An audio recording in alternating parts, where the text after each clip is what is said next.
Это уже не просто современное электросетевое оборудование. Это, если хотите, новая цифровая реальность, цифровая среда, которая в Татарстане, можно сказать, уже работает и будет приносить тот самый реальный экономический эффект. Сетевой компании дают пояснение, речь идет не просто об автоматизации, а о масштабной цифровой трансформации компании, внедрении единой цифровой модели управления сетями, включая все активы и классы напряжения, не только линии электропередач, но и диспетчерские схемы подстанции. Впервые в России, и этот пилотный проект уже в стадии реализации. Создавая вот такой цифровой двойник, это, в принципе, послужит нам фундаментом для дальнейшей цифровой трансформации нашей компании. Снижаются эксплуатационные затраты, увеличивается производительность труда, снижается аварийный недоотпуск электроэнергии. То есть все это, вот, в принципе, тот эффект, который есть. Ну и чисто по-человечески хотел сказать, ну и внедряя вот такие технологии, и самим становится еще интереснее работать. Ильшат Галимзянов не зря говорит о базе, основе для цифровой трансформации. Над ее созданием сетевой компании трудились не 1 и не 2 года. Это результат планомерной целенаправленной работы. Только в этом 2020-м компания инвестировала в модернизацию электросетевого хозяйства миллиарды рублей.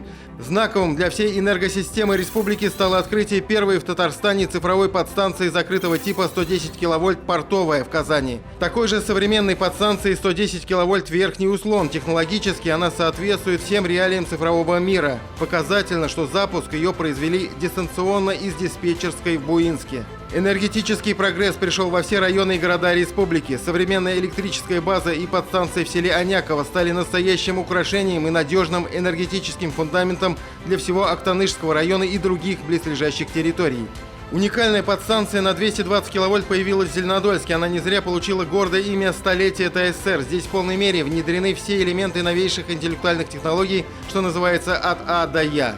Полностью модернизирована и обновлена энергетическая база в Чистополе, что, несомненно, серьезно повысит эффективность и надежность энергоснабжения в этом районе. К строительству уже второй цифровой подстанции в Татарстане приступили в Казани. На обновленной подстанции 110 кВт Азина будет упрощена эксплуатация оборудования и повышена надежность за счет постоянного мониторинга работоспособности всех систем.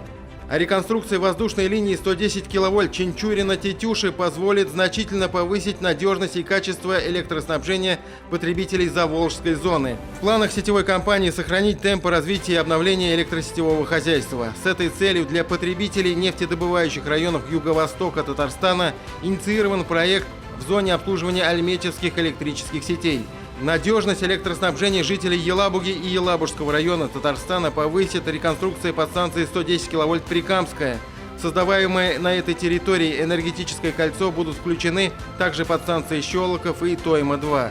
Преобразится и подстанция 110 кВт Приволжская. Большие перемены ожидают подстанцию в Пестричинском районе. Обновление не ради обновления, модернизация не ради модернизации. Вся эта работа проводится сетевой компанией в рамках глобальной программы по цифровизации и внедрению интеллектуальных систем и приборов.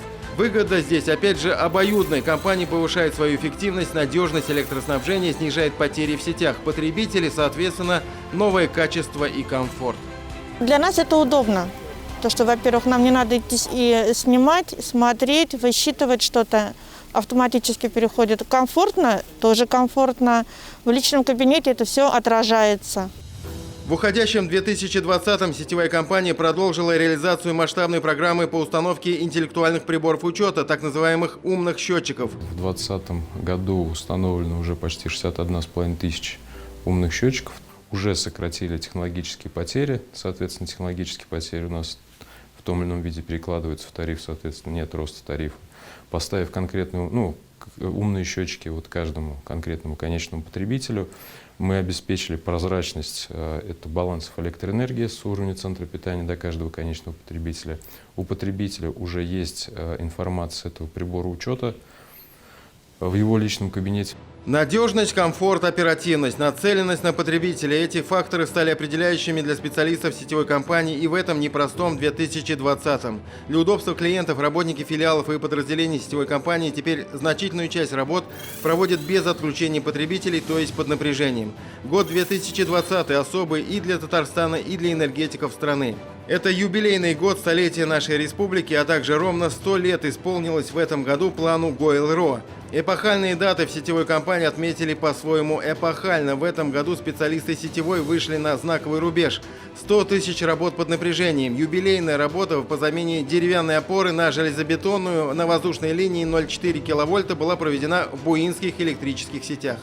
Такие цели ставим, чтобы в ближайший год, чтобы все работы на наших объектах выполнялись только под напряжением. Вот в этом году к нашим работам прикнулись наши партнеры, наши подрядные организации. И что это нам дает? Конечно, это дает наши показатели надежности. Это один из основных индикаторов нашей работы, дает положительный результат и положительную оценку наших потребителей.